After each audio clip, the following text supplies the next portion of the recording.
saya menulis hal ini, saya tahu bahwa belum tentu apa yang saya bicarakan ini bisa applicable untuk semua orang. Jadi em, eh, yang saya minta izin untuk yang saya sharingkan ini sebetulnya lebih ke arah saya coba menjelaskan mengenai beberapa meta program atau pola berpikir atau kalau saya lihat di manual sebagai thinking pattern dan juga meta question yaitu pertanyaan di atas pemikiran dan perasaan untuk kita gunakan mengambil langkah penting dalam hidup. Nah, kemudian yang kedua adalah saya harus mengakui keberhasilan ini berkat dari Tuhan Yang Maha Esa yang memberikan jalan kepada saya menggunakan bakatnya. Jadi tanpa kemurahan hatinya, langkah ini tidak berhasil. Ya, jadi sengaja saya ngambil gambar dari Michelangelo antara Tuhan menyentuh eh, tangan Adam, ya seperti itu. Jadi ya apakah kita mau menerima sentuhan atau mungkin juga teguran dari Tuhan atau tidak. Nah, kemudian juga ada hal yang ketiga yang perlu saya sharingkan, yaitu kita perlu berpikir bijak ya. Saya kemarin ikut training dari Coach Wahyudi Akbar mengenai hal tersebut dan di situ ada istilahnya discretionary thinking. Jadi termasuk di situ yang saya perhatikan adalah apakah kondisi lingkungan mendukung atau tidak atas keputusan saya tersebut. Dan kemudian ada kalau di neurosemantik ada presuposisi atau asumsi, yaitu yang saya gunakan adalah berdoa dan bekerja, ora et labora itu dua-duanya penting. Ya kalau eh, tanpa eh, izin Tuhan seperti itu atau berkat, ya tentu beberapa belum tentu berhasil, tetapi ya saya yakini karena ada berkat Tuhan, kadang-kadang saya mengalami beberapa hal yang eh, cukup menakjubkan di samping dari tim saya tentu dan saya sendiri harus tetap bekerja keras seperti itu. Itu jadi apa eh, hal yang perlu saya garis bawahi tentang pembahasan hari ini. Nah, gambaran sedikit mengenai diri saya. Sebetulnya saya 22 tahun sebagai karyawan, 2 tahun sebagai auditor. Jadi Bapak Ibu bisa bayangkan bahwa sebagai auditor itu orangnya kaku dan sebagainya. Ya. Tapi kemudian saya putuskan untuk menjadi konsultan di KAP dan eh, mengambil sebagai konsultan itu karena variasi pekerjaan dan klien. Ya. 20 tahun saya menjadi konsultan untuk membuat SOP dan ISO 9001. Jadi ya bisa dibayangkan saya lebih orangnya prosedural seperti itu, ngikutin SOP. Nah, kemudian tahun 2001 saya belajar mengenai risk management selama 3 tahun di KAP. Jadi makin takut melihat risiko ya karena di situ semuanya serba terukur risikonya apa seperti itu. Namun tahun 2004 saya mulai bekerja di sebuah konsultan diajak oleh atasan saya di KAP dan mulai menekuni konsultan penggajian.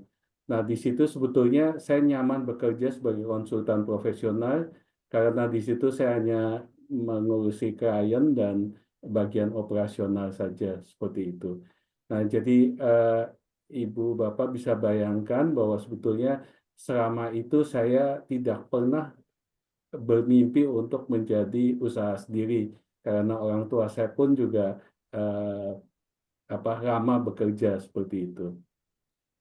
Nah, pada saat itu persepsi umum seorang pengusaha adalah lebih ke arah kalau kita lihat di meta program itu lebih ke arah towards, ya, jadi berani ngambil risiko, kemudian juga perlu ambisi mencapai target, dan kemudian karena pengusaha tersebut ya harus mendapatkan keuntungan dan sebagainya, tentu lebih ke arah ekstrovert ya. Ekstrovert di sini artinya mendapatkan energi bila bertemu orang lain. Sebaliknya kalau saya justru ketemu terlampau banyak orang, akhirnya capek juga seperti itu. Jadi itu berbeda dengan apa yang pernah saya pikirkan selama itu.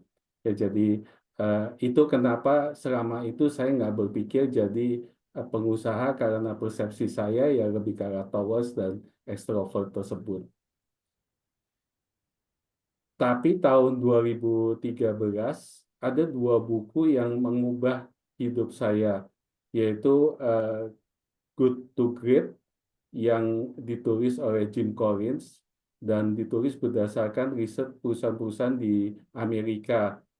Di situ ditulis cukup menarik bagi saya bahwa di situ katakan semua industri itu adalah baik, jadi semua bisnis itu baik. Nah, namun perusahaan yang terbaik yang bertahan bagus saja tidak cukup, perlu menjadi yang terbaik. Ya, kalau dalam bahasa Inggris kan good is not enough, uh, harus great seperti itu. Nah, yang menarik di buku tersebut dijelaskan juga tentang kepemimpinan yang perlu dilakukan. Ya, jadi di situ harus menjadi great leader. Ya, jadi great leader itu antara lain ya memberi contoh kepada bawahan dan sebagainya. Dan kalau misalnya perlu maju, ya harus punya tim yang terbaik juga begitu. Jadi nggak mungkin kita punya uh, perusahaan tanpa tim yang baik. Ya, ya kalau saya belajar waktu saya kerja di KAP, saya bisa lihatin kayak perusahaan Astra, mereka punya orang pemimpin yang baik, orang-orang yang baik, sistem yang baik juga seperti itu. Jadi kenapa bisa menjadi perusahaan yang besar? Nah, tentu hal tersebut perlu pengembangan HR yang baik juga untuk mencapai tujuan tersebut. Nah, kemudian buku yang kedua adalah bagaimana menerapkan HR yang baik. Tentu butuh budaya perusahaan yang baik. Nah, buku itu saya dapatkan di Delivering Happiness dari Tony Hsieh yang melengkapi bagaimana budaya perusahaan itu dapat terbentuk. Ya, isinya banyak macam-macam, tapi yang berkesan bagi saya adalah akhir daripada buku itu sendiri. Dituliskan di situ, the ideas from this book could end here. You can choose to close the book and do nothing, move on with the rest of your life. Or you can be a part of the movement to help make a happier and better place. The choice is yours. Nah, setelah saya baca buku itu dan ditantang seperti ini, sebetulnya saya menjadi tergoda untuk menerapkan apakah betul good to great dan delivering happiness itu bisa terjadi. Nah, itu yang meng, mendominasi pikiran saya, mengubah supaya saya bisa menerapkan hal tersebut. Nah, tapi ketika itu sayangnya partner bisnis saya belum merasa perlu. Dan kemudian saya perhatikan juga orang HR yang ada di perusahaan tersebut saat itu tidak tertarik sama sekali, merasa itu tidak penting. Sehingga akhirnya saya pikir mau saya coba nggak ya seperti itu. Nah, muncul suatu metafor di saya, mungkin Bapak Ibu pernah dengar hal ini. Jadi ketika itu saya berpikir saya berumur sekitar hampir 50 tahun. Nah, eh, partner saya adalah pemilik mayoritas daripada bisnis tersebut. Nah, di situ saya melihat bahwa bagaimana kondisi 5 tahun mendatang, saya berumur 55 tahun, ketika mungkin mayoritas partner saya merasa bahwa udahlah, saya udah nggak mau terusin, kamu aja yang terusin. Nah, saya mikir apakah saya sanggup tidak melakukan hal tersebut. Saya pikir keberhasilan sekarang seharusnya lebih besar daripada keberhasilan 5 tahun yang akan datang. Ya, itu adalah pemikiran saya ketika saya berumur 50 tahun, ketika saya di tahun 2013. Jadi saya membayangkan seperti si katak yang di dalam kuari, airnya hangat, nyaman di situ, tapi sebetulnya bisa membayangkan bahwa apinya makin lama makin panas sehingga akhirnya dia mati lemas. Nah, saya pikir ya lebih baik saya loncat daripada kuali tersebut dan memulai usaha itu sendiri. Nah, jadi itu yang mendasari pemikiran saya. Tetap sebetulnya kalau kita lihat dari segi metaprogram, saya adalah eh, menghindari risiko. Tapi saya menilai risiko masa datang itu lebih besar daripada risiko sekarang yang nyaman. Jadi itu yang menyebabkan saya berani meloncat daripada kuali tersebut. Nah, pertanyaan berikutnya adalah bisnis yang apa yang perlu saya lakukan. Kebetulan waktu itu ada dua hal yang saya lakukan. Yang utama yaitu seperti yang tadi saya sharingkan di awal, saya suka buat SOP dan kemudian saya mulai lihat tentang penggajian.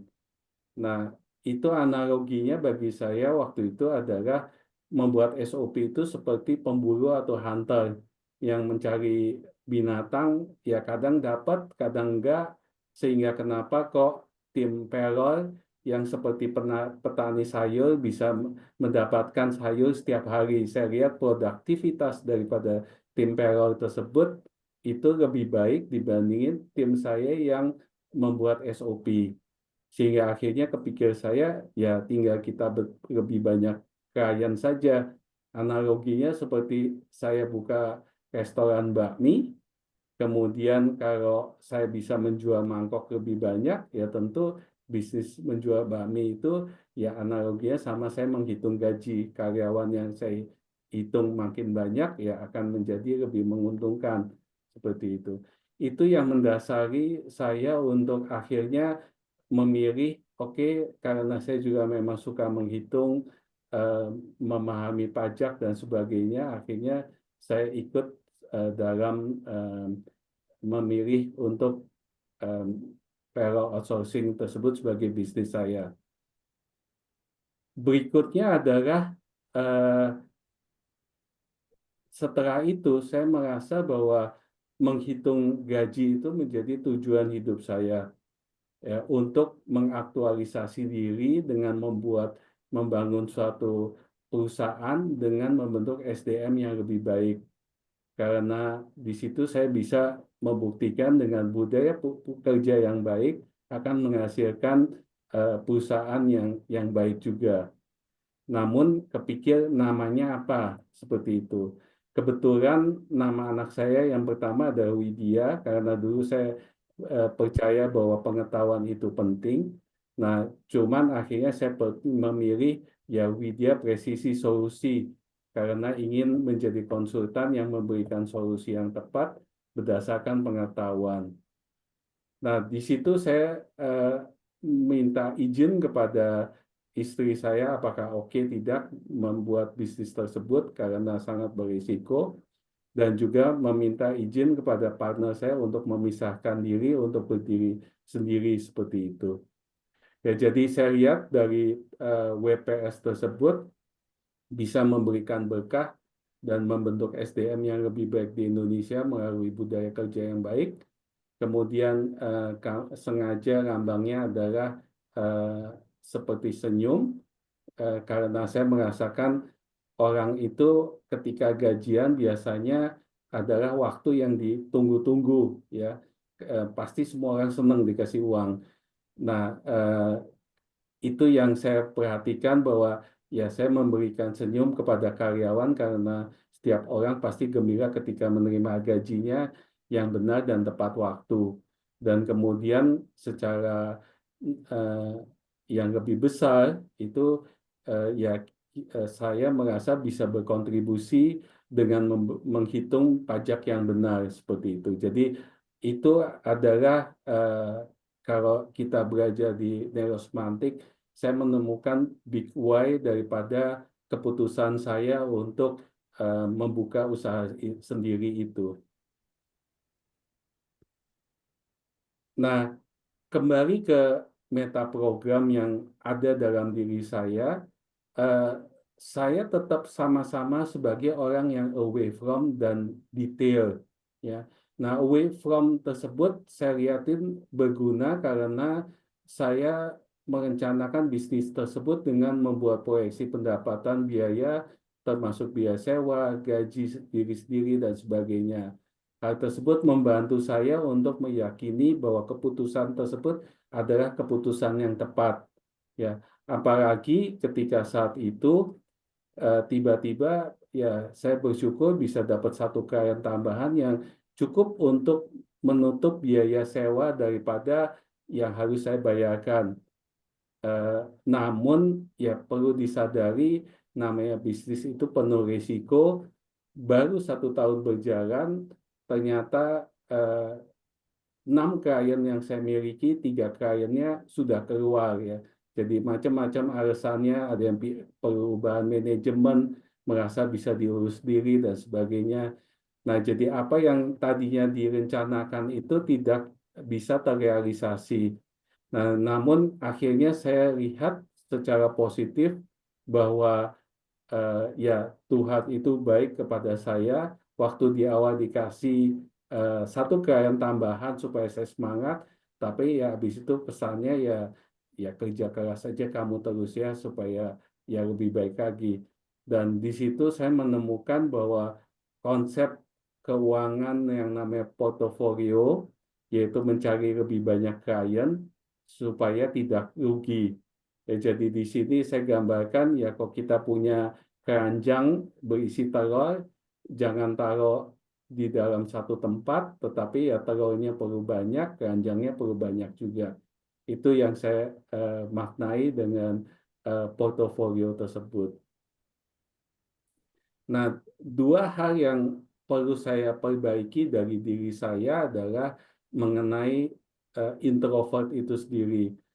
Awal saya lebih nyaman menggunakan Google Ads, sosial media, terus kemudian saya mengadakan kolaborasi kerjasama dengan konsultan luar dan dalam negeri.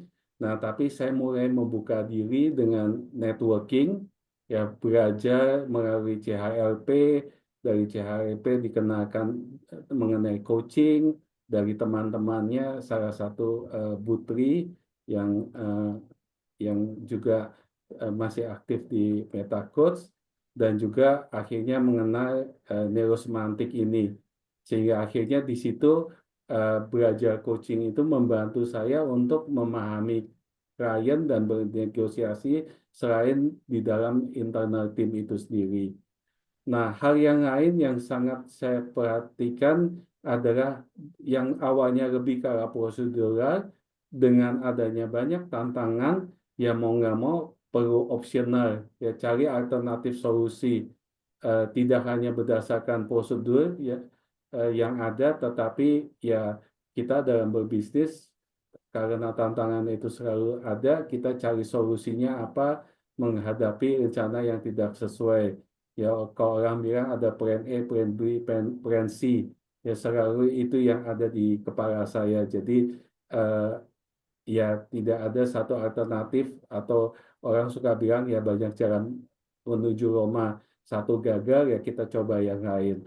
Hal tersebut membantu saya untuk bertahan selama ini. Nah, sedikit saya ingin sharingkan mengenai manfaat coaching itu sendiri. Ya, seperti yang tadi saya katakan, coaching itu membantu saya untuk lebih terbuka, lebih mau memahami. Di awal 1 tahun awal saya bisnis, stres saya sangat tinggi ya. Yang saya inginkan lebih ke arah memerintah, ataupun kalau anak buah nggak ngerti ya marah seperti itu. Bahkan ketika saya ikut coaching, coach yang mengcoach saya itu sampai istilahnya gemes, kelihatannya saya tuh ngomong minta maaf aja susahnya minta ampun. Ya, tapi berdasarkan feedback, akhirnya saya lihat ya orang kok salah ya perlu minta maaf seperti itu. Jadi kalau saya nggak pernah belajar coaching, hal tersebut juga nggak pernah terbayang oleh saya. Nah, kemudian di sini juga saya bisa melihat bahwa saya bisa mendelegasikan, mempercayakan tim untuk menjalankan sistem dan prosedur. Ini adalah foto tahun 2018 ketika ya perusahaan kami dapat ISO 9001 dari BSI. Dan juga yang lain yang terlihat dampaknya adalah turnover karyawan. Di tahun pertama itu turnover karyawan saya sampai 40%, jadi hampir hilang setengahnya seperti itu. Nah, tapi dengan saya sedikit demi sedikit belajar coaching, akhirnya di tahun 2017 saya mulai belajar, itu terjadi penurunan turnover karyawan. Ya, tahun lalu maksud saya itu sekitar 3%, ya saya pikir masih normal lah. Orang kadang-kadang ingin opportunity lain, ya saya nggak bisa tahan, ya is okay, tapi tidak eh, apa besar di awal seperti itu. Nah, ya terakhir yang saya bisa beri kesimpulan, eh, mungkin nanti bisa banyak tanya jawab setelah ini, adalah tetap saya melihat bahwa usaha sendiri itu berisiko, tapi bila mempunyai tujuan atau purpose yang kuat, tadi yang saya katakan big why, itu akan menjadi kuat bagi kita untuk menjalankan risiko tersebut. Kemudian kita perlu mengenali kekuatan diri dalam memulai usaha baru. Tentu yang disukai, ya kebetulan saya suka hitung dan pajak kebetulan saya juga suka dan saya kuasai. Nah, kemudian yang saya pelajari juga yang ingin saya sharingkan, perencanaan itu penting dalam mengelola risiko, meskipun akhirnya kadang-kala belum tentu bisa tercapai, tapi minimal kita udah mengantisipasi apa yang bisa terjadi. Kemudian kita juga bisa melihat, menyadari pola berpikir atau tadi yang kita sebut dengan metaprogram dengan menggunakan kekuatan diri, dan yang lemah perlu dilakukan penyesuaian. Yang tadi saya katakan, ya saya sebetulnya orangnya tetap dasarnya introvert, tapi saya coba untuk lebih ke arah mau apa ikut komunitas dan sebagainya untuk memperluas eh, network seperti itu. Dan tadi yang mengenai optional. Nah, kemudian kita tetap perlu optimis, mencari peluang baru, dan juga terakhir yang penting juga menjaga kepuasan pelanggan itu juga penting, dan membangun tim yang kuat melalui budaya perusahaan itu juga penting untuk memberikan kepuasan pelanggan. Kebanyakan klien saya akhirnya adalah dari klien yang puas kemudian merefer kepada yang lain. Itu lebih mudah bagi saya untuk mendapatkan klien baru daripada klien yang sama sekali tidak kenal, seperti itu. Nah, terakhir sedikit foto, ini tahun 2014, satu tahun ketika saya mulai usaha, saya merasakan usaha sendiri itu sama dengan terjun. Ya, jadi waktu itu saya kesempatan untuk apa ke Sky Tower di Auckland. Saya pengen terjun, saya pengen merasakan terjun 192 meter bagaimana. Ya tentu dengan tari ya. Nah, dengan tari itu ya tentu aman seperti itu karena saya merasa bahwa usaha sendiri itu sama dengan melompat dari ketinggian seperti itu. Nah, sebagai penutup ya, ya sama seperti tadi mengenai si kodok, pesan saya adalah bila Anda ingin melompat dari air hangat yang mulai memanas, pastikan melompat dengan mempertimbangkan pada waktu dan tempat yang tepat. Ya, semoga Tuhan Yang Maha Esa memberikan kebijaksanaan pada Anda untuk menentukan pilihan-pilihan yang tepat. Amin. Itu saja dulu presentasi saya. Mungkin nanti bisa apa, dilanjutkan dengan tanya jawab dari Bapak Ibu semua seperti itu. Terima kasih. Baik, terima kasih Pak Sucipto yang begitu menarik ya kisah perjalanannya dari seorang introvert menjadi seorang entrepreneur. Bapak Ibu sekalian, para peserta webinar malam ini, jika ada pertanyaan, silakan ditulis di kolom chat dan boleh nanya apa aja yang terkait dengan topik ini. Ini Pak Cipto udah ada pertanyaan nih dari Pak Pramono. Pak Sucipto, bagaimana cara mendapatkan sumber finance dalam berbisnis? Em, Manage cash flow itu penting, Pak. Tapi kebetulan waktu saya mulai berusaha itu, terus Hmm. terang dengan modal yang nggak besar. Konsultan itu sebetulnya modalnya nggak besar. Dalam arti ya diri kita sendiri dan tim kita sendiri. Hmm. Nah, Hmm. jadi terus terang ya dari tabungan selama saya kerja dan sebagainya, ya eh, saya bersyukur sampai sekarang saya belum pernah minjem uang di bank. Wow. Tapi salah satu yang saya bisa sharingkan, kita perlu manage cash flow. Dalam arti, kebetulan saya bisa manage cash flow, eh, saya bisa ngatur klien itu bayar dulu, baru saya bekerja. Minimal kan konsultan bisa ada DP dan sebagainya ya. Nah, itu yang membantu saya untuk meminimalisir untuk harus pinjam ke bank dan sebagainya seperti itu. Jadi ya saya termasuk orang yang nggak setuju dengan pinjol ya karena Hmm. apa pinjol itu bagi saya jahat ya. Jadi eh, jadi ya eh, itu sih jawabannya seperti itu. Oke, terima kasih Pak Cipto. Jadi jangan pinjam pinjol karena bisa benjol gitu Pak ya. Ya betul. Jadi begitu Pramono. Dan ini menarik ya. Ternyata kalau pertanyaannya pendanaan dari mana, berarti ini self financing ya dari diri sendiri ya. Jadi seperti itu Kalau Pak saya Sucipto. lanjutkan ya, Silakan Pak. mengenai Pramono. bagaimana tentang kategori core or pay.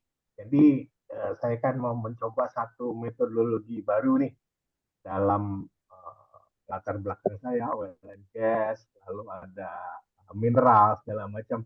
Kami punya ada satu metodologi baru, hanya belum proven. Kita sudah di beberapa apa namanya komunitas profesional kita sudah. Lalu kan juga tentu ini sesuatu yang baru menurut Pak Sucipto dengan kategori kur or pay. Kalau berhasil dibayar, kalau tidak berhasil ya bayarin aja deh apa transportnya begitu. Terima kasih Pak Sucipto. Oke, boleh kasih contoh konteksnya Pak? Saya kurang paham mengenai yang Bapak tadi tanyakan. Baik, Tentang kami lagi mengembangkan suatu metode perhitungan. Dasarnya adalah matematika, gitu ya. Kami bisa, saya tidak memilih kata prediksi, tapi kita memilih kata forecast, ya. Di satu tempat itu ada reservoir, jebakan. Nah, tentu ini dalam tahap eksplorasi itu akan sangat memudahkan dan memotong biaya eksplorasi gitu. Tentu harus dibuktikan dengan pengambilan sampel dan sebagainya. Tetapi kalau itu tentu ada deviasi juga segala macam. Kalau itu bisa memotong waktu biar lebih murah, kami akan menganggap itu proven. Ya. Tetapi kalau ternyata gagal, zong, katakan ya sudah, tapi kami sudah melakukan presentasi gitu. Itu sih Pak, kira-kira sederhananya begitu. Terima kasih Pak. Oke, berarti Bapak ingin bagaimana cara menjual metode tersebut meyakinkan orang seperti itu, Pak? O- Betul, betul Pak. Betul. Oke, ya, eh, ya kalau dulu saya sebagai konsultan dikatakan apa pilot project ya, Pak ya. Nah, seberapa bisa Bapak dengan pilot project tersebut? eh, ya, saya tahu ngomongin namanya minyak itu sekali ngebor isinya juta US dollar. Jadi apa pilot projectnya juga nggak murah-murah amat gitu. Eh, saya terus terang nggak menguasai bidang itu, Pak.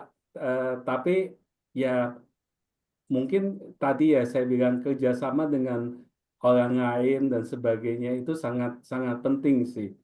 Karena hmm, apa kolaborasi itu di zaman sekarang itu ya saya lihatin ya semua orang ingin kolaborasi begitu. Jadi ya pasti ada aja orang yang berani mengambil risiko kan. Nah, di situ mungkin bisa diajak kolaborasi, tapi bagaimana dealnya dan sebagainya, saya bukan expertnya di bidang itu, Pak.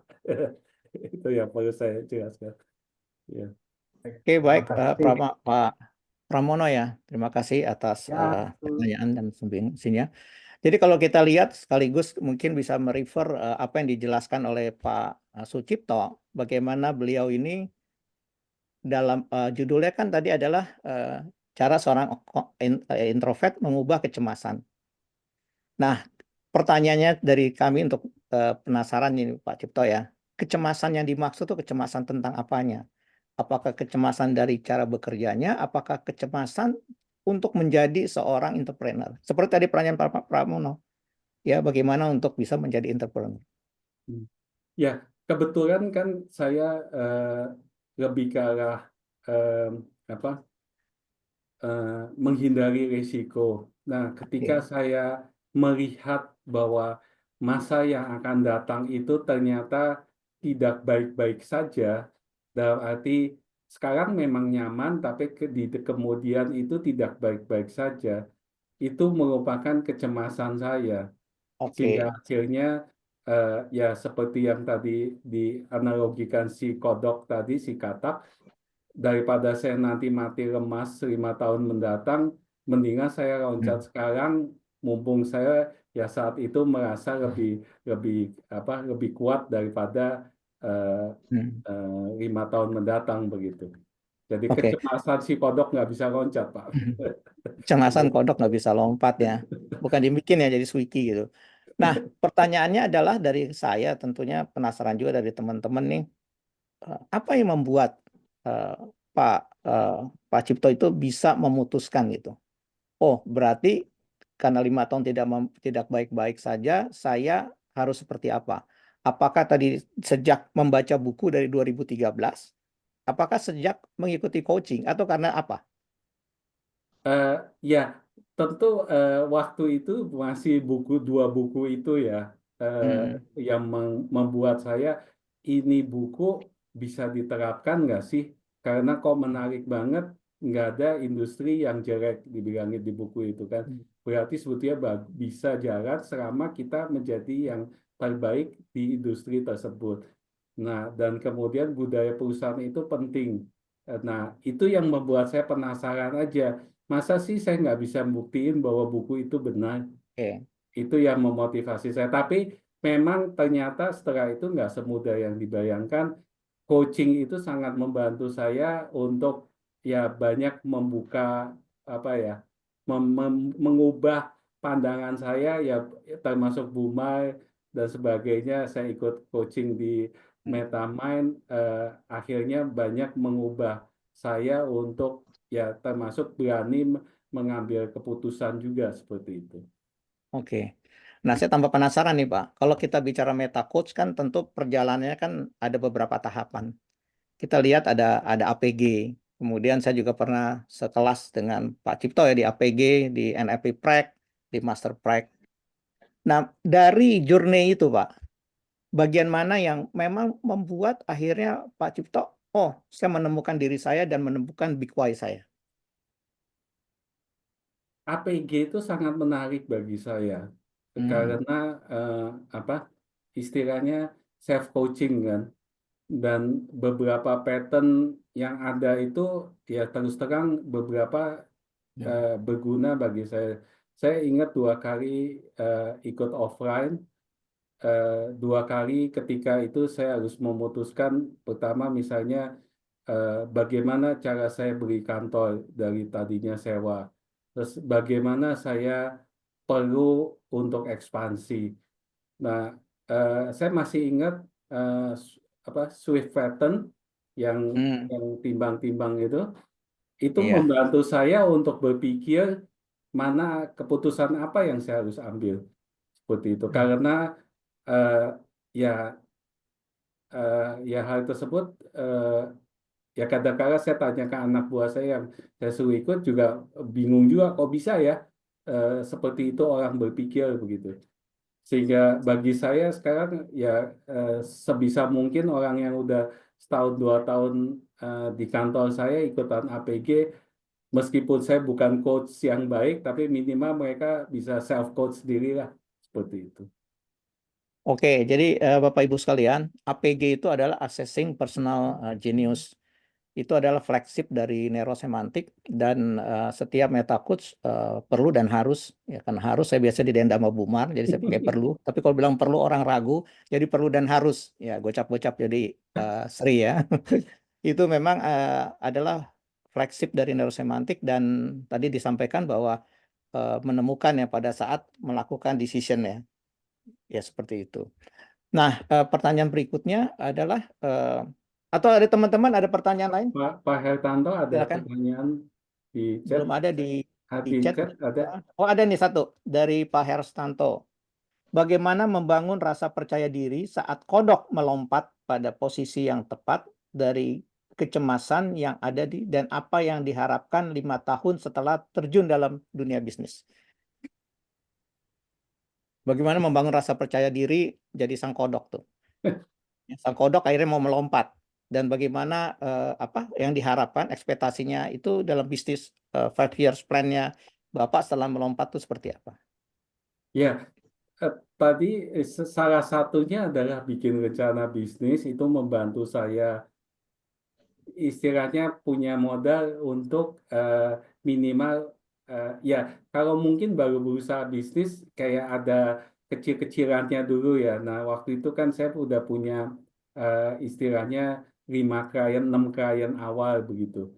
Sehingga itu yang membuat saya percaya diri ya ini bisa berkembang lebih lanjut gitu. Saya bayangkan tahun pertama sekian, tahun kedua sekian meskipun akhirnya sekarang saya udah nggak pernah mikirin lagi sih. Tapi ya itu yang membuat saya ya apa percaya untuk bisa jalan seperti itu. Oke, jadi masih ingat ya Pak Cipto ya, di APG kan ada ya, di self esteem, percaya diri itu kan terkait dengan kompetensi. Hmm, Jadi betul apa yang disampaikan Pak Cipto, beliau ini kan 2 tahun jadi internal audit, kemudian jadi konsultan, itu berkaitan dengan kompetensi beliau, sehingga percaya dirinya semakin meningkat. Seperti itu ya Pak ya, Cipto. ya. Ya, pertama Oke. yang disukai ya tadi saya cerita SOP juga saya suka, tapi saya Mm-mm. liatin secara bisnis lebih make sense saya ngembangin payroll karena Mm. apa istilahnya antara hunter dengan petani saya lebih suka jadi petani yang lebih pasti gitu dibandingin hunter kan kalau binatangnya lagi nyumput kan saya nggak dapat duit kan seperti itu jadi Mm-mm. itu yang saya pilih. Iya. Nah, Pak Cipto tadi kan menyampaikan bahwa saya ini orang introvert, tapi saya bisa juga mendapatkan energi dari ekstrovert, dari orang-orang, ya tentu aja di sini bukan klien ya. Tapi tahukah bahwa memang banyak orang-orang introvert itu yang sukses? Ya, di Amerika itu kita kenal namanya Bill Gates, dia juga orang introvert, ya, sama dengan Bapak orang IT kan, jadi introvert. Kemudian juga kita lihat Abraham Lincoln yang begitu top juga itu orang introvert. Nah, saya melihat Pak Cipto ini dalam menyebut istilahnya dengan mengekspan meta programnya. Iya, itu gimana sih secara teknis ya kan banyak teman-teman nih nggak tahu nih meta program itu seperti apa dan bagaimana bisa memanfaatkan meta program yang ada di Bapak untuk mendapatkan mengembangkan bisnis Bapak. Tentu kesadaran dulu ya yang saya Hmm. perhatikan ya Oke. bahwa itu eh, meta program yang arah sebaliknya itu adalah penting. Mungkin di Hmm. awal saya nggak menyadari bahwa itu meta program, tapi Hmm. eh, ya makin lama makin menyadari ya kayak introvert kayak ekstrovert ya kalau saya diem aja pasti nggak akan dapat klien seperti itu. Oke, jadi seperti itu ya. Pak Oke, Indra ada Bapak-bapak, pertanyaan? Ibu, Pak Ada Indra? Pak Indra resen. Pak Indra, silakan. Iya, Resen. saya itu sama dengan Pak Sucipto, introvert ya. Sebetulnya kalau menurut saya introvert itu bukan sesuatu yang kurang. Justru introvert itu orang yang mendalam. Jadi kalau sekali waktu dia keluar dari introvertnya, itu orang lebih tangguh, lebih ya dahsyat dari seorang ekstrovert. Itu pertama. Kedua, saya melihat Pak Sucipto ini menarik sekali, orangnya rendah hati, ya, bekerja di dapur, dia berbicara apa adanya, tidak berusaha mengesankan, tapi justru yang seperti ini dalam pengalaman saya itu banyak yang berhasil, ya. Jadi yang berhasil itu bukan orang yang lincah sekali berbicara dengan macam-macam konsep jargon, tapi justru orang-orang yang rendah hati, lembut seperti ini. Dan saya yang lebih tertarik lagi, berkali-kali Pak Sucipto ini menyatakan ora et labora. Jadi penyertaan Tuhan, ya, Allah itu amat menentukan. Saya setuju sekali karena saya sering melihat banyak orang pinter akhirnya juga nggak jadi apa-apa. Ya, sebaliknya orang yang nggak begitu pinter tapi tekun, tapi terus bersyukur malah lebih berhasil. Jadi kok ingat dalilnya Charles Darwin ya. Jadi yang survive itu bukan orang yang paling kuat dan paling cerdas, tapi orang yang adaptif. Nah, Pak Sucipto ini menurut saya orang yang sudah mampu adaptif dengan situasi. Itu saja, dan saya terkesan sekali dengan kesederhanaan Pak Sucipto. Justru orang-orang yang seperti begini ini yang sering malah berhasil. Terima kasih. Ya, terima Nah, kasih Pak ah, atas. nah justru itulah pertanyaannya. Bagaimana kita bisa memodel Pak Sucipto kan, kalau kita ingin bisa lebih berhasil. Tapi benar yang sebut Pak Indra bahwa memang kita lihat Einstein aja kan orang introvert, ya. Iya. Jadi saya juga agak penasaran nih, Pak Cipto, bisa menemukan. Tadi kan benar Pak Indra bilang kalau lebih kepada ke internal pemikiran dan itu menjadi orang yang hebat. Nah, kapan Pak Sucipto itu menyadari bahwa saya ini punya potensi dan saya tadi dapat menemukan big why kan bisa bermanfaat buat orang lain. Sebenarnya apa sih yang sangat mendorong itu Pak Cipto itu melakukan transformasi diri dalam hal ini? Hmm, Dari sekian tadi dijelaskan ya, tadi baca buku, hmm, ikut coaching, kemudian ada self talk mungkin dalam diri, saya nggak hmm. tahu. Apakah ada semacam meta cohesion ke dalam diri sendiri, seperti apa dan lain sebagainya. Ya kebetulan sih, ya saya pikir ya Hmm. saya perlu percaya sama yang di atas juga ya Pak ya. Yes. Karena yang tadi sebagai penutup bahwa kita dapat kebijakan untuk bahwa itu adalah saat yang tepat untuk kita melompat begitu. Karena eh, ya saya lihat kalau 5 tahun mendatang saya mungkin udah kecapean, udah nggak mampu, tapi waktu itu semangat dan ya keluarga mendukung, istri mendukung, eh, ya sudah gitu. Apa lagi yang dicoba? Eh, Hmm. jadi keluarga sangat sangat menyokong banget itu yang mungkin salah satunya. Jadi Oke. dari awal istri saya memang liatin eh, dia pengen usaha sendiri. Jadi ketika saya pengen usaha sendiri dia mendukung banget seperti itu. Hmm. Oke, jadi salah Itu satu nanti ketemu jawabannya ya. Jadi pertama ada dukungan keluarga ya. pertanyaan dari Pak Hertanto tuh tadi apakah akan dipertahankan apabila selalu merugi atau Oke. berpindah haluan karena keraguan? Yang pertama mungkin saya paham kalau selalu merugi ya kayaknya harus berani berani cut ya seperti itu. Karena apa eh, ya kecuali ada nilai tambah yang lain yang bisa kita dapatkan dari kerugian tersebut. Eh, ya kayak saya misalnya lihat bisnis saya ada istilahnya ngitung gaji, tapi ada juga software. Nah, sebetulnya software saya nggak bisa untung, tapi ya karena secara nilai strategis saya merasa itu penting, ya saya berani mempertahankan begitu.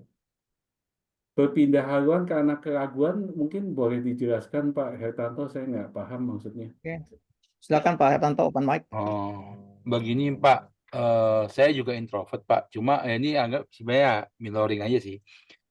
Kebanyakan kita ini agak ragu-ragu apakah putusan kita ini benar atau enggak untuk kesuksesan ini. Nah, apakah saat kita sudah merugi itu kita harus langsung stop, terus berpikir.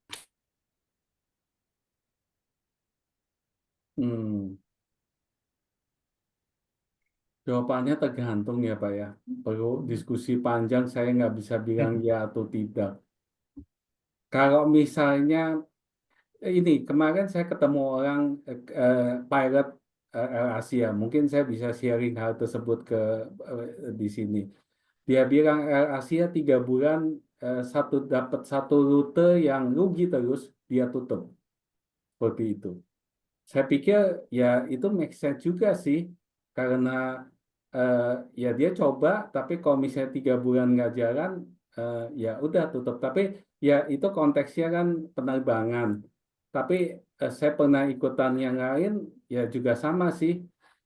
Kalau misalnya udah memang nggak ada harapan tuh kan sebetulnya yang pasti harus diukur adalah pasar ya. Pasarnya nggak ada, produknya kita nggak cocok, atau apa begitu. Jadi banyak faktor yang tadi sih yang saya perhatikan. Kalau udah pasarnya nggak ada ya lupain aja. Kadang-kadang satu produk atau jasa not in the right time, in the right place, ya akhirnya eh, challenge juga ya. Saya pernah diceritain tentang tiket.com ketika baru berjalan. eh, itu kan mengeducate market dulu kan bagaimana cara orang pakai berani pesen lewat online seperti itu. Nah itu challenging-nya besar kalau kita nggak punya dana ya kalau saya bilang ya lupain aja sih karena kalau kita bisnis kecil nggak mungkin itu bisa bertahan. Oke, Pak Ertanto. Atau tetap dipertahankan Pak dengan kita fokus dengan tujuan kita Pak. Karena kita berharap bahwa dari hasil planning kita selama 5 tahun ini, kita sudah punya tujuan yang jelas, kita sudah mencapai goal ini, jatuh bangun itu biasa bagi seorang introvert, terus dari kecemasan yang adanya, kita udah melalui rintangan ini dan kita udah pernah melalui ini, dan kita hadapin aja, atau begitu Pak. Karena saya bingung Pak, seorang introvert ini bagaimana cara mengatasi keraguan dia ini Pak. Kan keraguan dan kecemasan ini kan perlu waktu tersendiri dan seorang introvert kan khusus Pak. Nah, saya mau lihat dari sisi Bapaknya gimana gitu loh. Saat Bapak dalam kondisi dilematis seperti itu. Yang jelas analisa penting ya, kalau saya perhatikan. Terus terang saya senang ngutak-ngutik angka. Saya senang pengen tahu ya suatu industri itu kayak gimana. Dari situ harus ada analisa dan harus ada keputusan sih. Tapi memang ya dalam bisnis kan nggak mungkin selalu 100% clear kan. Kalau kita suka, ya kita bisa lanjutkan. Tapi kalau kita lihat duitnya habis, ya akhirnya kalau kita belajar main saham, ada limit tradingnya kan. Mau berapa kita rugi. Nah itu mungkin bisa membantu bahwa berapa banyak yang kita bisa spend uang untuk itu gitu. Oke. Ya menarik ya. Demikian Pak Tanto, udah ada pertanyaan lagi? Puas? Sudah Pak, cukup dipuaskan dengan Pak Cipto Pak. Terima kasih Pak Cipto. Jadi yang menarik memang tadi disampaikan Pak Cipto kan, introvert itu kan lebih senang dalam tanda petik menyendiri ya. Tapi menyendirinya itu bukan main gitar nyanyi gitu ya, tapi menyendirinya itu bagaimana dia memanfaatkan data. Jadi bisnis kan juga dengan big data. Dan kelebihan Pak Cipto dia bisa orang-orang introvert dia tahu membaca data dan kemudian dia tahu mana peluang, mana ancaman, mana bisa jadi potensi, mana yang bukan gitu. Jadi itu yang menarik untuk mengatasi tadi kecemasan itu sehingga berani mengambil decision dari apa knowledge yang dipunyai begitu ya Pak Cipto ya. Apa seperti itu? Ya, kebetulan saya suka baca, ya apa aja pengen tahu gitu. Itu curiosity-nya tinggi. Yaitu membantu saya sih terus terang untuk analisa. Dan kalau kita pelajari dunia memang tadi seperti tadi ya Einstein kemudian Newton itu juga sama orang-orang introvert. Justru kita perlu apresiasi dan ngeri kalau dalam berbisnis itu ketemu orang introvert yang mengekspan tadi dibilang Pak Cipto ya untuk mendapatkan energi dari eksternal. Jadi seperti itu. Dan memang dalam bisnis juga seperti itu ya Pak Cipto ya. Ya, kalau tadi dibilang penerbangan, saya juga punya pengalaman di salah satu waktu itu memimpin, saya masuk itu rugi 18 miliar. Kemudian menurun jadi 12 miliar, kemudian pemegang saham juga ingin menutup. Ya, jadi bukan saya aja, tapi semua ingin menutup bisnis ini.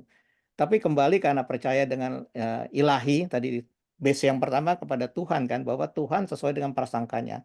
Ya tidak ada yang mustahil apabila hambanya meminta. Jadi itu memang jadi fondasi. Dan itu juga kembali dengan data. Karena waktu saat COVID kan kita membaca data. Semua penerbangan mati termasuk AirAsia.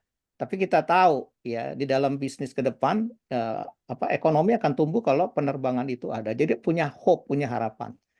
Jadi seperti itu kalau mungkin sharing dari saya. Dan gimana lagi nih Pak Cipto dengan bisnis yang sekarang? Apakah sudah cukup puas? Apakah ingin meningkatkan lebih dari apa yang sekarang dimiliki? Ya, yang jelas usaha itu nggak pernah berhenti ya. Itu yang saya perhatikan. Dan tapi yang saya pelajari juga apa ya, mau seberapa besar itu juga atau istilah lainnya enough is enough gitu. Karena ketika kita nggak pernah puas, saya perhatikan ya lihat ataupun baca buku, kadang-kadang di situ kita salah membuat keputusan gitu. Jadi saya pikir ya jangan sampai greedy itu juga penting ya, dalam arti seperti itu. Apa terus terang saya tetap konservatif, apalagi umur saya segini, saya coba selalu misalnya ada metode misalnya dana pensiun dan sebagainya, saya lakukan itu karena ya saya tahu nanti yang kalau saya sampai nggak ada, ya jangan sampai nanti anak saya pusing kepala gara-gara bisnis ayahnya yang ternyata bikin pusing kepala gitu karena dia tidak ingin meneruskan seperti itu. Iya. Jadi saya Jadi lebih bagian cara membuat tim saya untuk menjadi leader berikutnya aja itu yang jadi PR saya. Oke, menarik ya. Jadi ada threshold-nya, ada batasnya. Kemudian Pak Tito juga ingin menyiapkan buat keluarga tentu ya. Jangan sampai tadi tanda petik. Apakah itu termasuk bagian kecemasan juga? Nah itu kecemasan kodok berikutnya. Berikutnya.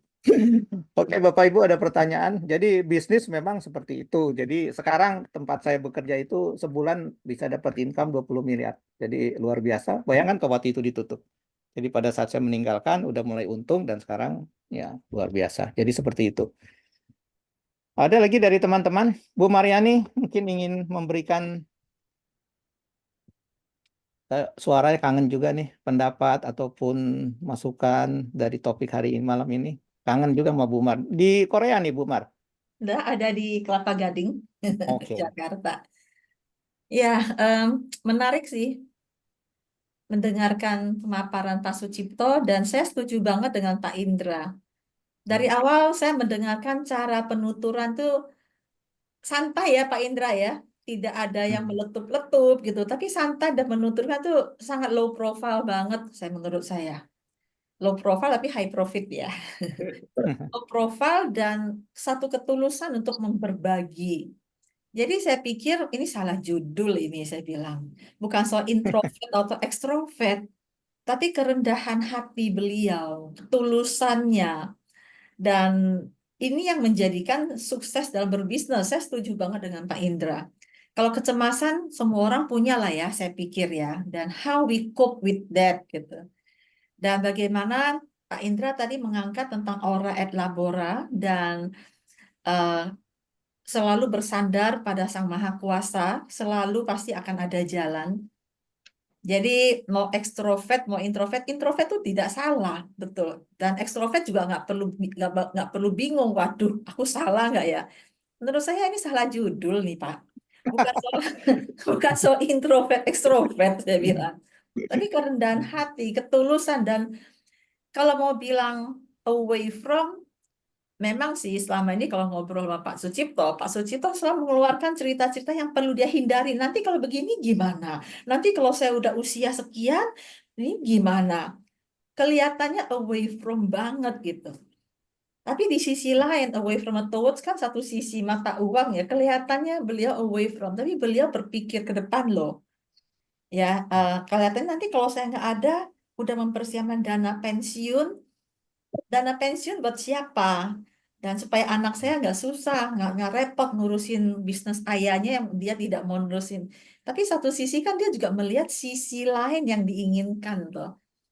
Dan unik sekali, thank you banget Pak Sucipto atas sharingnya. Jadi saya bilang sama panitia ini salah judul ya. Ini bukan soal introvert, tapi rahasia di balik kesuksesan bisnis dan juga Iya. keberanian untuk mengambil keputusan sih Pak Sucipto itu bukan soal introvertnya, tapi satu determination dari Bapak, satu kemampuan untuk berpikir strategik dan mengambil keputusan itu keren banget Pak Cipto. Nah mungkin itu yang perlu dielaborasi nih Pak Riko.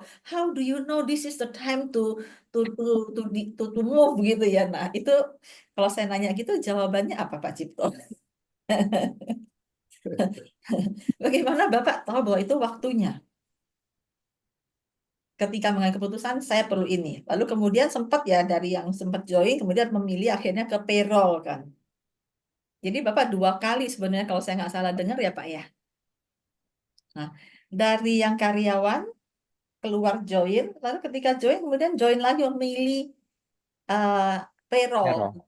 Ini kan bukan soal introvert ekstrovert, tapi kejelian melihat. Nah, how did you do that Pak kalau boleh saya bertanya? Memutuskan this is the time. Ya, sorry, saya mau nggak mau harus percaya sama yang di atas ya. Itu yang saya garis bawahi. Pada saat itu saya merasa bahwa itu adalah waktu yang tepat karena ketika tadi saya sharing bahwa partner bisnis saya merasa bahwa itu nggak penting. Tapi saya lihatin nggak juga. Kalau misalnya kita nggak akan lebih baik, kita nggak akan survive. Nah, itu yang menyebabkan saya menjadi tiba-tiba dari tadinya nyaman menjadi di situ tidak nyaman karena sebetulnya sama betul kecemasan ya kan kadang-kadang ada ini negara tidak baik-baik saja seperti itu. Mungkin itu situasi pikiran saya, perasaan saya ketika itu saya merasa bahwa saya tidak baik-baik saja meskipun waktu itu ya partner saya sangat istilahnya kok sampai gitu sih gitu karena selama saya bekerja bersama dia kan kurang lebih berapa ya mungkin sampai hampir 20 tahun karena sebelumnya di kantor akuntan juga udah sebagai bawahan kemudian makanya dia izinkan saya untuk jadi partner bisnis tapi ketika itu ya saya merasa nggak baik-baik aja membuat saya ya itu saat yang tepat begitu. Makanya saya pikir, ya saya belajar kemarin tentang discretionary thinking. Nah, discretionary thinking itu kan kalau saya pelajari bagaimana kita melihat hati nurani kita kan. Nah, waktu itu ya saya merasa hati nurani saya yang nggak nyaman, itu adalah saat yang tepat. Kalau kita tes ekologi, tes, semuanya setuju, semuanya oke, ya sudah, make decision. Seperti WFO question seperti itu. Jadi kalau saya boleh ambil take away yang saya akan pelajari dari Bapak adalah ketika dalam keadaan cemas, Bapak tidak larut dalam cemas itu. Bapak ada check and recheck, quote and quote ya. Jadi tahu ada sesuatu yang tidak baik, ada sesuatu yang nggak cocok, ada perasaan tidak nyaman, dan tidak larut dalam ketidaknyamanan itu. Bapak step back, Bapak berpikir apa nih yang perlu dilakukan, dan trust God itu juga luar biasa. Dan saya tadi hampir ngeledek nih, how do you know itu suara Tuhan gitu. Iseng saya muncul, tapi saya yakin bahwa memang iman satu, namun juga bagaimana iman ingat untuk diaminin ya Pak ya. Jangan punya iman tapi nggak amin gitu kan. Dan Bapak mengamininya dengan tidak larut dalam perasaan itu. Bapak berpikir dan ya itulah Pak. Thanks a lot Pak Sucipto. Saya juga jadi belajar bagaimana saya sih banyak belajar Pak Riko. Kalau saya rangkum Ya. nanti tutup kita. Silakan yang lain melanjutkan. Iya, Pak memang Indra benar. Gunawan yang tadi udah meng-pick Iya, Ada poin-poin tadi. Thank you. tambahan yang saya lihat, opsional itu menjadi sangat penting. Terus terang tadi malam saya nggak bisa tidur nyenyak, ada masalah yang saya harus putuskan. Maksudnya ada ketidaknyamanan dalam diri saya atas permintaan dari berbagai pihak begitu. Tapi akhirnya saya lihat ya sudah, orang kan mungkin punya the map is not your territory kan, seperti biasa. Nah, saya berusaha memberitahukan Indonesia tuh seperti ini loh dalam segi hukum ya. Dan saya beritahukan ke klien untuk ya saya sendiri tenang supaya dia paham, jadi dia nggak sembarangan salah langkah gitu. Ketidaknyamanan saya adalah takut klien salah langkah sehingga menyebabkan risiko ke saya, risiko ke semua orang begitu. Nah, itu yang saya coba bahwa opsional itu penting. Nah, opsional itu apa begitu? Itu sih yang selalu saya coba. ya. Ini menunjukkan Bapak expand nih. Yang tadi mengakui dirinya prosedural, tapi Bapak udah expand menjadi opsional nih. Fleksibel dan beradaptasi ya Pak. Ya, itu mungkin tadi Pak Indra tepat tuh. Adaptasi itu sama dengan opsional ya. Iya. Pak Iya. Indra keren deh Pak, meng-pick up itu semua Pak. Iya, terima kasih Bu Mar. Memang di belakang layar saya 2 kali diskusi dengan Pak Cipto ya. Ini judulnya nggak salah nih. Emang orang introvert selalu cemas. Emang orang lain nggak pernah cemas. Tapi dari penjelasan Pak Cipto tadi sudah dituturkan dengan lembut ya. Jadi memang ini adalah cara Pak Cipto juga ingin menjelaskan journey dia yang bahwa dia tuh seorang introvert. Jadi itu latar belakangnya Bu Mar. Jadi makanya saya mengikuti alur pikirannya dan memang benar apa yang dilakukan itu dia pertanyaannya kan kapan dia melakukan transformasi? Apakah karena baca buku, apakah sejak belajar coaching, atau sejak menemukan big why dari dia. Jadi ini memang banyak takeaway yang bisa kita dapatkan dari pengalaman ya. Jadi kita nggak bicara teknis tapi pengalaman Pak Sucipto yang memang membawa dirinya dan juga bisnisnya dan timnya untuk menjadi lebih baik. Good to great katanya. Masih ada pertanyaan lain? Ini ada Coach Irfan, ada Presiden MCF. Berarti tanda-tanda udah akan segera selesai kah? Kita bisa sampai malam kok Pak. Sama Pak Cipto bersedia. Sama Pak Cipto bersedia.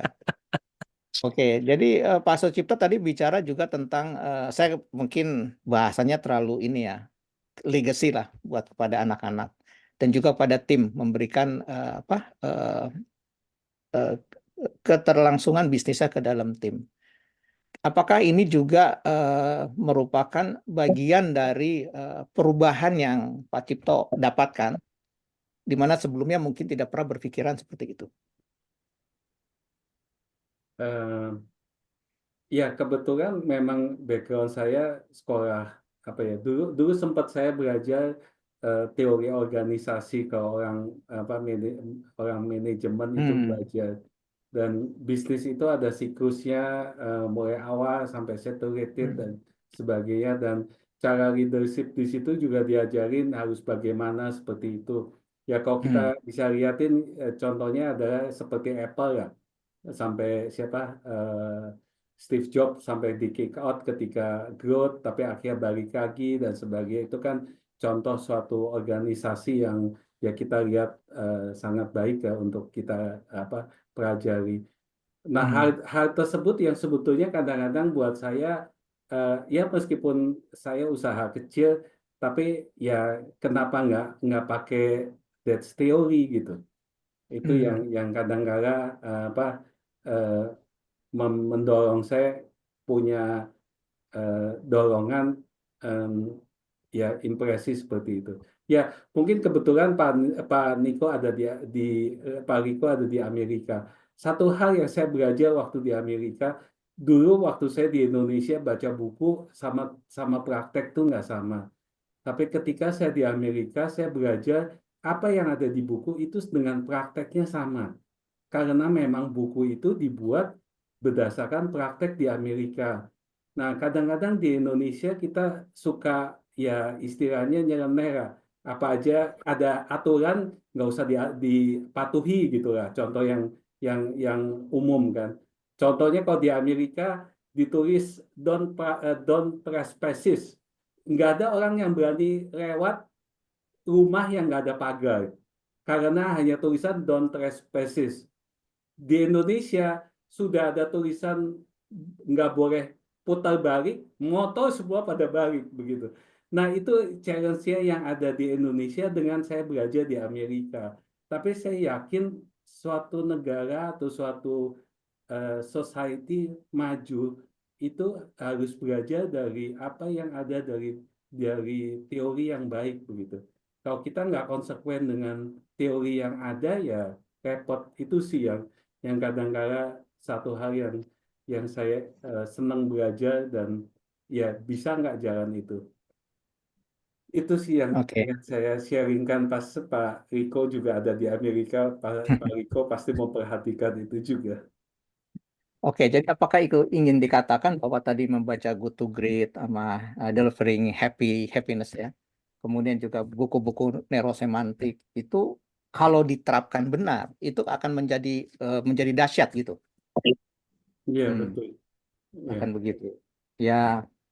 Ya, saya tidak memperpanjang Amerika dan Indonesia, tapi poinnya adalah disiplin seperti itu. Dan bagaimana kan kalau kita baca Good to Great juga tentang disiplin. Apakah juga itu termasuk bagian yang dikembangkan di dalam organisasinya Pak Cipto? Ya tentu ya, karena saya lihatin dalam bisnis itu kan kalau saya belajar ya selain dari coaching, tapi dari yang lain perlu people, sistem, prosedur, teknologi, dan budaya perusahaan itu branded jadi satu untuk supaya ya bisa maju begitu. Budaya perusahaan bagi saya itu is like a soul gitu. Kalau nggak ada soul-nya, apa bedanya perusahaan yang lain dengan satu sama lain gitu. Karena ada budaya perusahaan itu, customer service-nya bisa berbeda dan sebagainya, itu yang membedakan. Itu sih yang saya pelajari dari buku-buku tersebut. Oke. Pertanyaan saya lagi nih, karena belum ada yang nanya nih ya. Teman-teman kalau ada yang mau nanya silakan mengeksplorasi. Mumpung Pak narasumber ini sangat ekspertis ya. Nah, Pak Sucipto, seandainya Pak Sucipto tidak mengikuti program coaching, apakah bisnisnya akan jadi seperti ini? Itu pertanyaan pertama. Pertanyaan kedua adalah, ya, apa sih dampaknya setelah Pak Cipto tadi katakan tadi manfaat coaching ya terhadap bisnis Bapak? Adakah perubahan yang sangat signifikan gitu di dalam menjalankan bisnis dari program coaching atau Bapak sebagai meta coach? Eh, Coaching membantu ya, karena ya saya perhatikan meskipun saya belum menjadi coach yang baik, tapi saya perhatikan cara coaching itu menyadarkan diri sendiri untuk punya self awareness ataupun motivasi untuk berubah ya, seperti itu. Jadi ya kalau saya nggak pernah ketemu coaching ya bisa dilihat kan tadi di grafik turnover 40% karyawan saya hilang dalam tahun pertama karena kerjanya saya hanya marah-marah doang. Eh, saya masih ingat waktu pertama tahun berapa 2018 mungkin ikut Buma, emosi saya dan mungkin Bapak Ibu tahu waktu tahun 2000 berapa 2022 saya nggak bisa tersenyum seperti itu. Jadi jadi ya itu adalah perjalanan coaching saya yang saya alami untuk lebih ke arah ya menjadi human being ya seperti itu. Oke. Menjadi human being, turnover karyawannya turun. Kalau boleh tahu nih sharing dikit dari sisi revenue, apakah ada dampak, Pak? Revenue sih harus percaya sama yang di atas ya Pak ya. Kadang-kadang we cannot lifestyle, apa maksudnya, kadang itu sesuatu yang uncontrollable meskipun kita usaha seperti itu. Oke, baiklah. Tapi kalau saya lihatin ya selama usaha ya insya Allah bisa memenuhi lah seperti itu. Oke. Baik teman-teman, kita masih ada waktu 10 menit ya. Gitu ya Bu Mimi ya, 10 menit atau 5 menit. Kalau masih ada pertanyaan lagi kepada Pak Sucipto, 9. boleh open mic.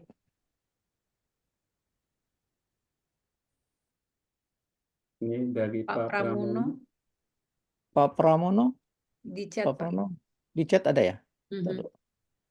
Di chat Pramono bukannya udah tadi ya? Sudah, ini baru. Ada terakhir Pak, masuk lagi. Gitu. Oh, Pak Sucipto, Jika boleh, jika boleh. boleh Bu, Pak Sucipto, jika kehidupan berulang, apakah pilihan saat ini akan dilakukan kembali? Apakah ini bagian menjawab panggilan Tuhan? Waduh, Berat juga. dipanggil Tuhan dulu baru menjawab apa gimana maksudnya? Agak takut juga nih kalau salah bacanya nih. Iya kan? Hidup kembali berarti rekanansi. Yang jelas belajar dari saya coaching timeline, saya itu orangnya kebetulan tidak memperhatikan yang lalu. Mungkin saya perhatikan karena masa kecil saya yang saya rasa perlu saya buang sehingga saya orientasinya ke depan. Jadi kalau dibilangin ke depan pilihannya apa, ya kayaknya tinggal pasrah aja deh. Itu aja. Habis saya juga nggak tahu kalau agama Buddha kan percaya reinkarnasi. Kalau yang lain lebih ke arah masuk surga. Ya saya sih ngarepin saya kalau dijawab balik lagi ya masuk surga aja deh. Capek hidup terus. Itu aja. Ya, itulah humble ya Pak Cipto ya. Capek hidup terus ya, tapi masuk surga kan. Wah, luar biasa itu. Jadi Bapak Ibu sekalian, karena waktunya sudah mendekati, saya terima kasih sekali kepada Pak Sucipto, kepada Bu Marliani tentunya. Tentunya sesi ini take away-nya buat saya dan buat teman-teman, saya harapkan bahwa ternyata mempelajari coaching itu juga mempunyai dampak ya terhadap diri sendiri. Tadi disebut dengan masalah-masalah teknis ya. Bagaimana mengekspan metaprogram dari yang tadi beliau itu orang prosedur menjadi opsional. Jadi away from, kemudian juga menjadi toward. Yang intinya adalah untuk stretching kepada bisnisnya dia. Karena apa bisnisnya? Karena itu big why-nya. Ingin memberikan yang terbaik ya kepada perusahaan, kepada SDM, kepada bangsa ini tentunya. Dan yang paling penting adalah ingin masuk surga. Karena semua karena lihat Allah, karena berserah kepada Tuhan sesuai dengan keyakinannya. Nah, kemudian juga poin yang perlu kami garisi adalah di empathize adalah memang usaha sendiri itu punya resiko. Ya, tetapi sepanjang mempunyai big why yang kuat, ya, purpose yang kuat tadi dikatakan, dan memahami kekuatan diri sendiri, itu dapat memulai usaha baru tentunya. Dan ya bisnis tetap bisnis ya. Kita nggak hanya kalau ditanya bisnis lu bisa maju gimana? Oh ini karena Tuhan. Ya, tetapi kan tetap ada perencanaan yang perlu juga dilakukan, dikelola. Nah, itulah kompetensinya beliau selama menjadi auditor maupun di KAP tadi dikatakan. Kemudian juga menyadari ya, tadi berapa kali sebelum ini karena kesadaran saya, berarti ada self talk, ada kesadaran diri, take away-nya, dan kemudian dia bisa mengenali pola pikirnya dan melakukan tadi adaptif kata Pak Indra dan Bu Mar terhadap tuntutan dari lingkungan ataupun bisnisnya. Jadi itu yang takeaway yang kita bisa dapat, dan yang penting adalah kita tahu bahwa coaching sangat bermanfaat buat dirinya Pak Cipto dan juga buat timnya. Jadi buat teman-teman yang sudah mempelajari coaching, alhamdulillah gitu, puji syukur. Yang belum silakan daftar ke tempat kami untuk mempelajari coaching yang bisa bermanfaat bukan hanya buat diri tapi buat keluarga. Tadi dikatakan ada udah memikirkan keluarga, kemudian juga buat bisnisnya. Dari saya demikian, terima kasih Pak Cipto, terima kasih Bapak Ibu. Saya kembalikan kepada host. Terima kasih. Assalamualaikum warahmatullahi wabarakatuh. Salam sejahtera. Ya, terima kasih Pak Cipto, terima kasih Pak Riko. Baik, luar biasa ya presentasinya. nggak nyampe 1 jam, tapi eksplorasi diskusinya kaya banget. Sungguh-sungguh menarik. Dan mudah-mudahan ini memberikan manfaat untuk Bapak Ibu semua yang sudah meluangkan waktu untuk join ya. Oke. Sebelum mengakhiri, kita akan foto bersama. Silakan untuk open cam kalau memungkinkan. Ada yang mau open cam? Saya hitung sampai 3 ya. 1, 2. Oke, ada lagi? Oke, ada lagi? 2,5. Dan saya jepret ya. Oke. 1, 2, 3. Oke, terima kasih banyak. Dan Bapak Ibu nanti yang di dalam grup WA untuk Mekavo Oktober, saya akan berikan juga link untuk join di WA group yang lebih permanen, yaitu WA group NSNLP. Untuk kita berdiskusi lebih lanjut mengenai NSNLP, silakan kalau masih ada yang mau ditanyakan. Juga untuk mendapatkan informasi-informasi mengenai event-event kami selanjutnya. Nah, mengenai event, kita akan ada di bulan depan, Mekave lagi, November ya. November, Mekave November, dan juga Insitalk. Insitalk itu adalah satu talk show juga yang dibawakan oleh 2 neurosemantic trainer yang akan dilakukannya di hari Minggu terakhir 2 bulan sekali. Jadi nantikan informasi mengenai event tersebut karena akan juga banyak takeaway yang bisa diambil ya dari pengalaman-pengalaman aplikasi ilmu neurosemantik dari teman-teman neurosemantic trainer. Dan Bapak Ibu semua, untuk hari ini, semalam ini sesinya seperti biasa kita rekam dan nanti silakan kalau mau nonton lagi, silakan akses ke Neurosemantik Indonesia, website kami untuk mendapatkan menonton kembali ya rekamannya. Oke, baik. Selamat malam untuk Bapak Ibu semua. Terima kasih banyak. Terima kasih Pak Cipto, Pak Riko. Selamat siang, gitu ya. Selamat pagi, selamat siang. Bu Mar, thank you. Irfan, hai, sudah join lagi. Thank you. Ada Yudi juga, Presiden PNSI. Teman-teman semua, terima kasih banyak. Sampai ketemu lagi di sesi kita selanjutnya. Bye. Pak Sucipto.